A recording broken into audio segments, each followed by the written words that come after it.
Hello and welcome back to Sandeep Priya's kitchen. ఈరోజు మన కిచెన్లో చాలా సింపుల్గా ఈజీగా దొండకాయ కర్రీ ఎలా చేసుకోవాలో చూపించబోతున్నాను. ఇక్కడ నేను పచ్చిమిర్చి, అల్లం, వెల్లుల్లి, ఆనియన్ ఇంకా కొత్తిమీర తీసుకున్నాను. ఇది మిక్సీలో వేసుకొని గ్రైండ్ చేసేసుకున్నాము. ఇప్పుడు ఒక ప్యాన్ వేడి చేసుకోవాలి, కడాయి. ఇప్పుడు ఇందులో ఆయిల్ వేసేసుకొని ఆయిల్ వేడయ్యాక కొంచెం జీలకర్ర, కరివేపాకు వేసుకొని వేయించుకోవాలి.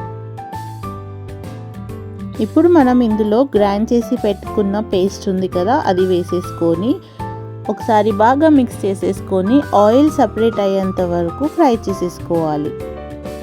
ఈ కర్రీ చాలా అంటే చాలా బాగుంటుందండి. రెగ్యులర్గా చేసే దొండకాయ కర్రీ కన్నా ఒకసారి ఈ రెసిపీ ట్రై చేయండి. చాలా చాలా టేస్టీగా ఉంటుంది.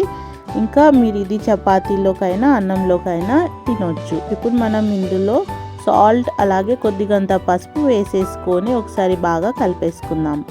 ఇప్పుడు మనం ఇందులో కట్ చేసి పెట్టుకున్న దొండకాయ వేసుకొని బాగా మిక్స్ చేసేసుకోవాలి. ఈ దొండకాయ ఆయిల్లోనే ఒక 40% కుక్ అయ్యేంత వరకు ఫ్రై చేసేసుకోవాలి.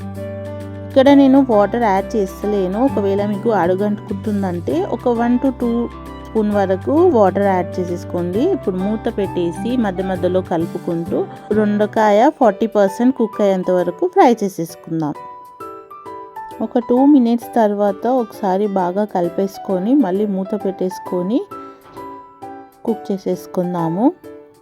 టోటల్గా ఒక 4 minutes వరకు కుక్ చేసేసుకోవాలి. ఇప్పుడు మనం ఇందులో ఒక 1 to 2 tablespoon వరకు వాటర్ వేసేసుకొని ఒకసారి కలిపేసుకుందాం. ఇప్పుడు మనం ఇందులో 2 tablespoon పెరుగు వేసుకుందాం. ఒకసారి బాగా కలిపేసుకొని వేసుకోవాలి, లేకపోతే పెరుగు అనేది కొంచెం పగిలిపోయినట్టుగా వస్తుంది.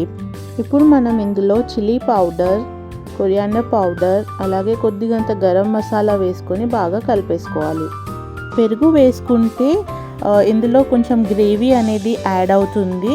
అలాగే ఈ కూరలో కొంచెం పులుపుతనాన్ని యాడ్ చేస్తుంది. టేస్ట్ అనేది చాలా బాగా వస్తుంది. సో మీరు కూడా ఒకసారి ట్రై చేయండి. ఇప్పుడు మనం దీన్ని ఒక 1 minute వరకు కుక్ చేసేసుకోవాలి. ఆ తర్వాత ఇందులో గ్రేవీకి సరిపోయేంత వాటర్ వేసేసుకొని ఒకసారి బాగా కలిపేసుకుందాం.